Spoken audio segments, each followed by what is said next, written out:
This old guy DIY video has to do with my continuing efforts to get this Forced by Mercury 1994 40 horsepower two-stroke outboard running better for a hot chick that I know. So I'm certainly not an expert on outboard motors. Over the years I've fixed a few things, and I'm not afraid to go to the internet and see what those guys suggest.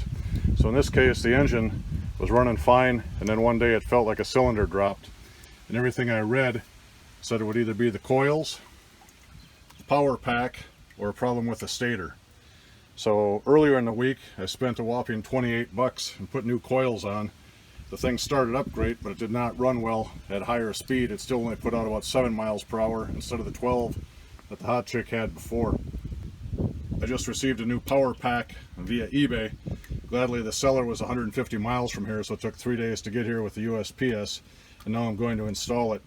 And one thing I noticed is the instructions for the new one say that these ground wires back here on the coils, rather than wrapping around and coming in here, are going to be grounded over here to the block right next to the spark plug. So maybe they found that they had a problem with the ground and they've updated that, but everything else looks pretty straightforward, the same as last time. So I'll just remove these 3 screws, then I can pull the power pack away from the engine block. All the leads are color coded, so it's just a matter of matching yellow to yellow, red to red, whatever. Then I come back here and I put the lines from the power pack to the top screws on the coil. The grounds, instead of wrapping around to the coil plate over here, are now going to be grounded right here on the engine block. And then we'll take the thing for a ride and see if it works.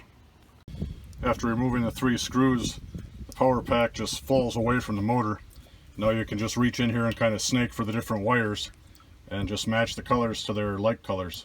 It's been about 15 minutes. I have everything buttoned up. So these 3 screws are back in place. I retightened the ground screws on this side, and where when we started, this ground screw only had 1 wire to it. That wire ran from that ground over to here. It now has 3. So you have the one that goes to that position over here on the plate, and then those other 2 ground wires go to the coil. Let's see, this one. Yeah, so the negative side of the coils. So now I'll just put that one spark plug wire back on, fire it up, and see if this was a solution. Just took it for a little test run, and replacing the power pack did not fix it. It still stutters when you try to give it full throttle, and it only ran 7 miles per hour. So from what I read on the internet, basically your 3 options for that situation are bad coils, power pack, and stator. 1994 Force motor is probably worth 500 bucks. So I think I'm just going to tell the hot chick that my suggestion is sell this thing with a description of what it does and doesn't do. Some marine mechanic will be happy to buy it, but it's time to move on.